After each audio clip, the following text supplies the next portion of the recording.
Baik, Assalamualaikum warahmatullahi wabarakatuh. Selamat pagi anak-anakku kelas 8. Semoga tetap sehat dan tetap semangat belajar di rumah. Hari ini kita akan melanjutkan materi yang kemarin terkait kedudukan dan fungsi Pancasila. Diperhatikan baik-baik. Saya ucapkan terima kasih kepada anak-anakku di pertemuan minggu lalu sudah mengirimkan 2 pertanyaan terkait materi kedudukan dan fungsi Pancasila. Oke, nanti ada beberapa pertanyaan yang sudah saya rekap di catatan saya terkait materi ini. Baik, kita lanjut. Kita harus mengetahui tujuan pembelajaran di dalam materi ini, di mana tujuan pembelajaran pada materi kedudukan dan fungsi Pancasila ini yang pertama mensyukuri kedudukan, fungsi, arti penting Pancasila. Kemudian siswa diharapkan mampu menghargai arti penting Pancasila sebagai dasar negara dan pandangan hidup. Kemudian siswa diharapkan mampu mengetahui mengamalkan nilai Pancasila sebagai dasar negara dan pandangan hidup. Yang keempat, siswa diharapkan mampu mengetahui dan melakukan sebagai perilaku yang sesuai dengan nilai-nilai Pancasila dalam berbagai segi kehidupan. Itu adalah tujuan pembelajaran kita pada materi ini. Melihat pertanyaan minggu lalu, banyak sekali pertanyaan yang sangat mendasar yang menanyakan tentang Pancasila. Jadi saya akan mengulangi materi di bab kelas 7. Tepatnya bab pertama mengenai perumusan dan penetapan Pancasila.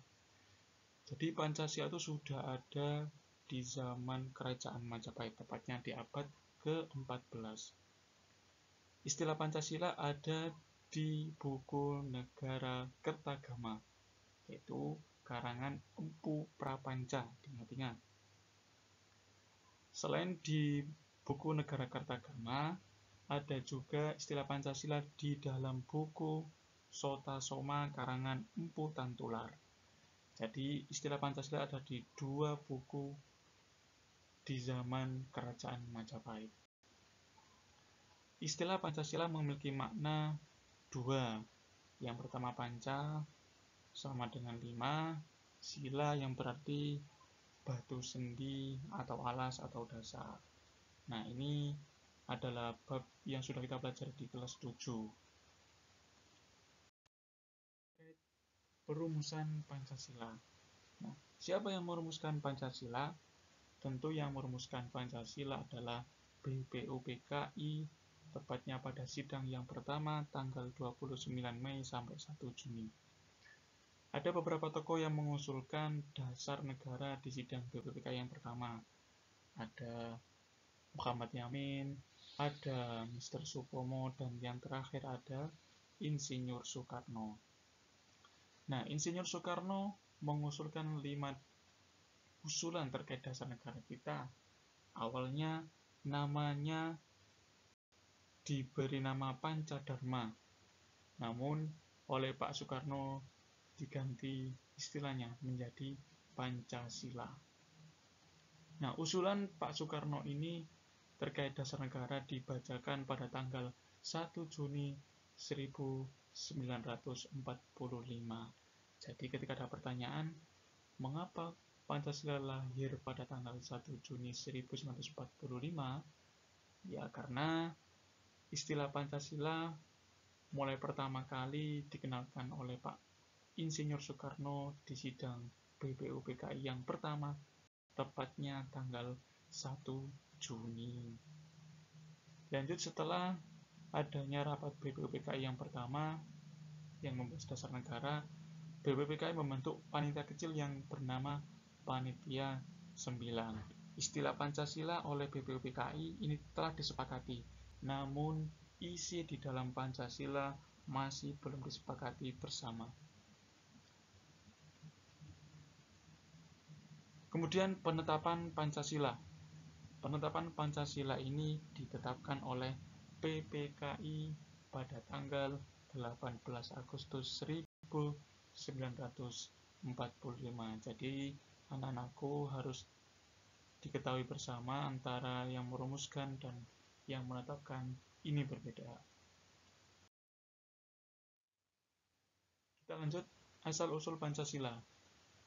Ada dua asal-usul Pancasila. Yang pertama asal mula Pancasila secara langsung dan asal mula Pancasila tidak langsung.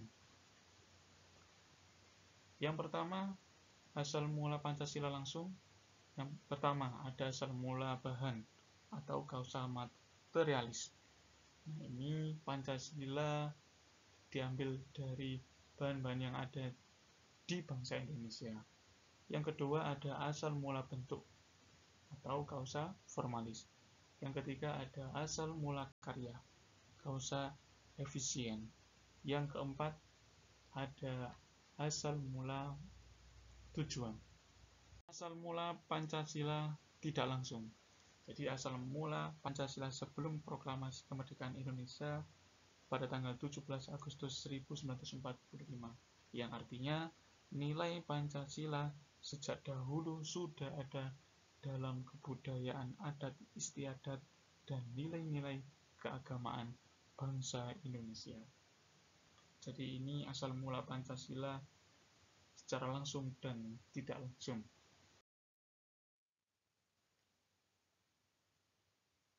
Kita lanjut pada kedudukan dan fungsi Pancasila. Banyak sekali pertanyaan di minggu lalu. Jelaskan kedudukan dan fungsi Pancasila. Nah, antara kedudukan dan fungsi Pancasila ini hampir-hampir memiliki kesamaan. Yang mana? Yang pertama, Pancasila sebagai dasar negara. Artinya apa? Sebagai dasar penyelenggaraan negara dan kehidupan bernegara di Indonesia. Dengan begitu, dalam peraturan pemerintahan negara dan kehidupan bermasyarakat di Indonesia harus berlandaskan kepada Pancasila. Artinya segala kehidupan bernegara semua berpedoman pada Pancasila. Yang kedua, kedudukan dan fungsi Pancasila yaitu sebagai pandangan hidup bangsa. Pancasila harus mampu menjadi petunjuk berperilaku dalam kehidupan sehari-hari.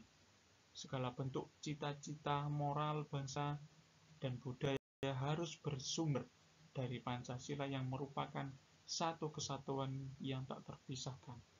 Jadi sila-sila yang ada di dalam Pancasila ini merupakan satu kesatuan yang tidak dapat terpisahkan.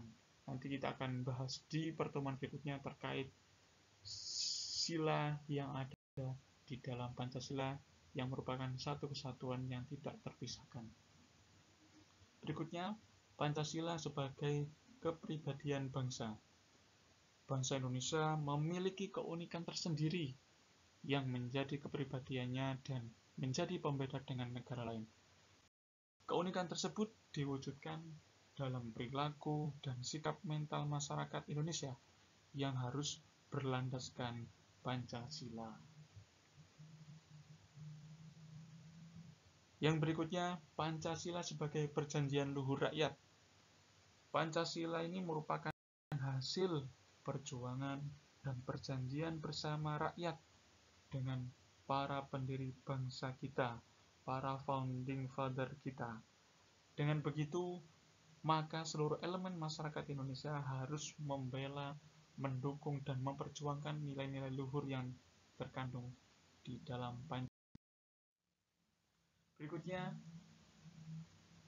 Pancasila sebagai sumber dari segala sumber hukum nasional. Hukum yang berlaku di Indonesia harus bersumber dari Pancasila. Dengan kata lain, semua hukum yang ada di Indonesia harus sesuai dengan Pancasila dan tidak boleh bertentangan dengan Pancasila yang menjadi dasar negara Indonesia. Jadi, anak-anakku, semua hukum yang ada di negara Indonesia tidak boleh bertentangan dengan Pancasila. Apabila ada sebuah produk hukum yang bertentangan dengan Pancasila, misal ada undang-undang, ada perpu, ada perpres, kemudian ada perda, peraturan daerah gubernur, peraturan daerah bupati. Kalau ada yang bertentangan dengan Pancasila, maka peraturan tersebut secara otomatis dibatalkan atau tidak berlaku. Kemudian yang keenam, Pancasila sebagai ideologi nasional. Dalam Kamus Besar Bahasa Indonesia, ideologi ini memiliki arti cara berpikir seseorang atau suatu golongan. Pancasila sebagai ideologi nasional merupakan sistem nilai yang ideal, dicita-citakan dan diyakini kebenarannya untuk diwujudkan dalam kehidupan bermasyarakat, berbangsa, dan bernegara di Indonesia. Berikutnya masih kedudukan dan fungsi Pancasila. Yang ketujuh, Pancasila sebagai jiwa bangsa Indonesia. Berfungsi agar Indonesia tetap hidup dalam jiwa Pancasila. Setiap bangsa dan negara tentu memiliki jiwa, tidak lupa juga dengan Indonesia. Pancasila menjadi jiwa bangsa Indonesia sudah ada sejak bangsa Indonesia lahir, yakni pada proklamasi kemerdekaan Indonesia.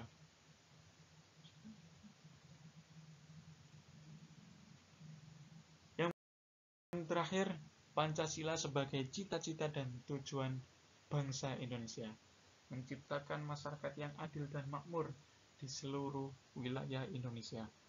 Hal ini sudah tercantum dalam pembukaan Undang-Undang Dasar Negara Republik Indonesia tahun 1945, yang dimana tepatnya di alinea keempat.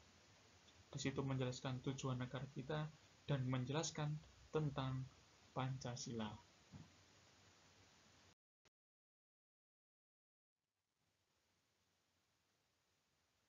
Nah, berikutnya kita anak-anak akan membicarakan makna Pancasila sebagai dasar negara dan pandangan hidup.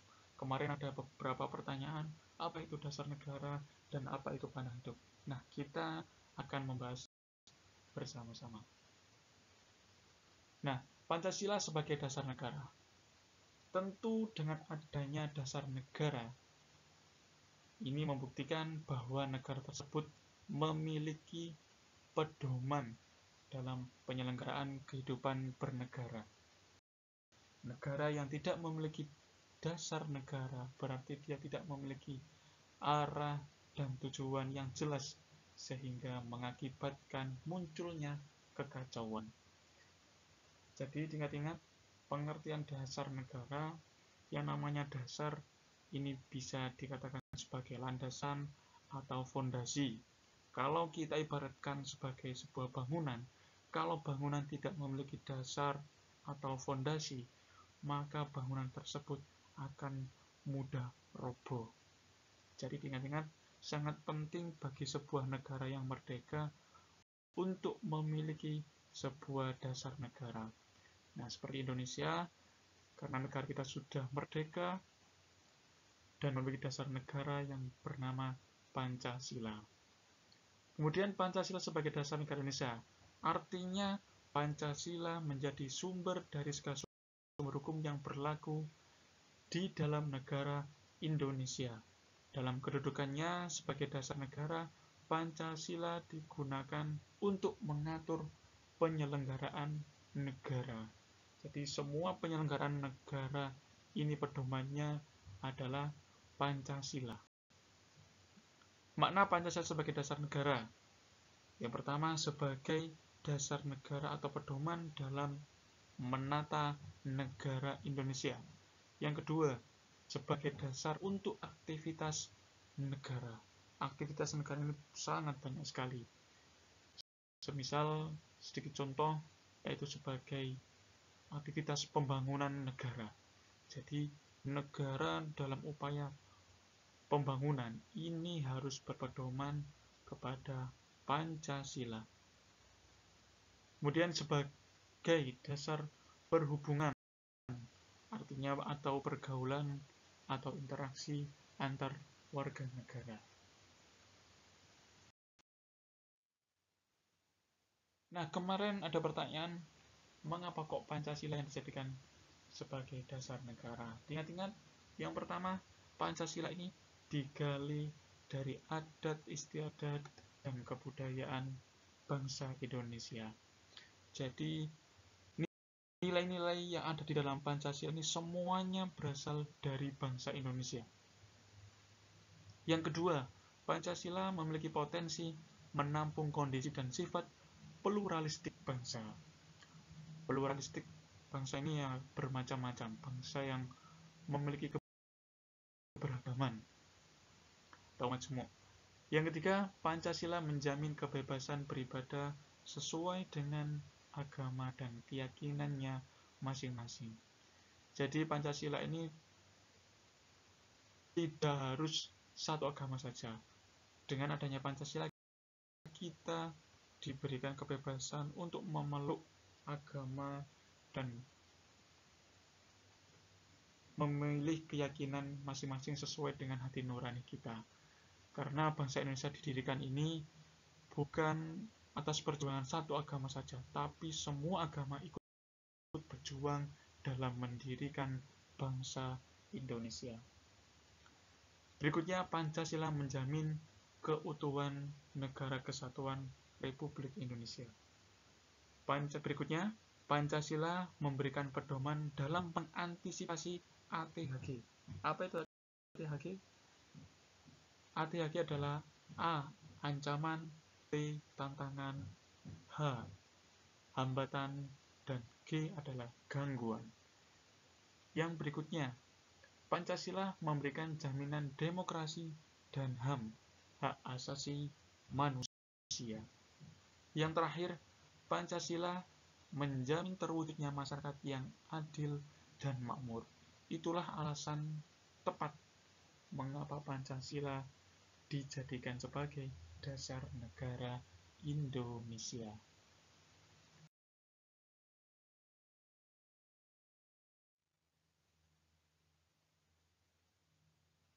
Berikutnya, Pancasila sebagai pandangan hidup. Nah, pandangan hidup adalah suatu wawasan menyeluruh terhadap kehidupan yang terdiri dari kesatuan rangkaian nilai-nilai luhur. Pandangan hidup berfungsi sebagai pedoman untuk mengatur hubungan manusia dengan sesama, lingkungan, dan mengatur hubungan manusia dengan Tuhannya. Manfaat Pancasila sebagai pandangan hidup. Yang pertama, menjadikan bangsa Indonesia berdiri kokoh sebagai bangsa yang merdeka dan berdaulat. Yang kedua, Pancasila menjadi pedoman pemecahan permasalahan yang dihadapi di negara Indonesia.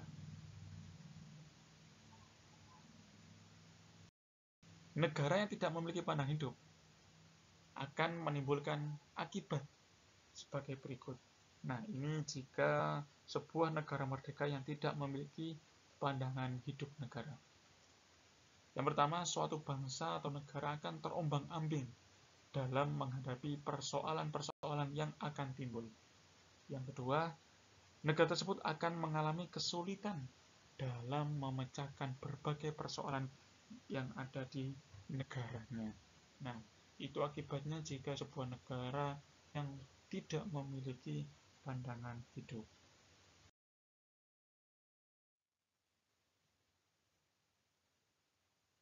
Nah, tentu di dalam kedudukannya Pancasila sebagai dasar negara dan pandangan hidup ini memiliki arti penting bagi bangsa Indonesia. Apa arti penting Pancasila sebagai dasar negara dan pandangan hidup? Yang pertama, Pancasila ini sebagai sarana pembentuk identitas bangsa. Dengan adanya Pancasila, tentu kita menjadi beda dengan bangsa-bangsa lain yang ada di dunia. Tentu kita harus menonjolkan karakteristik atau identitas bangsa kita melalui Pancasila. Berikutnya sebagai sarana alat pemersatu bangsa. Pancasila ini digunakan sebagai alat pemersatu bangsa. Diingat-ingat ada semboyan yang ada di dalam lambang Garuda Pancasila, yakni Bhinneka Tunggal Ika. Berbeda-beda tetap satu jua. Kemudian memberikan arah dan dorongan untuk mencapai tujuan bangsa seperti dalam pembukaan Undang-Undang Dasar Negara Republik Indonesia tahun 1945. Dan yang terakhir, menjadi pedoman dalam memecahkan berbagai persoalan berbangsa dan bernegara, mulai dari berbagai bidang, mulai dari politik, ekonomi, hukum, sosial budaya, hingga dalam bidang pertahanan dan keamanan. Baik anak-anak, itu tadi materi kita terkait kedudukan dan fungsi Pancasila, juga ada terkait arti penting Pancasila sebagai dasar negara dan pandangan hidup bangsa. Ingat anak-anak, habis ini silakan ada beberapa pertanyaan yang akan saya kirimkan melalui grup WA kalian masing-masing.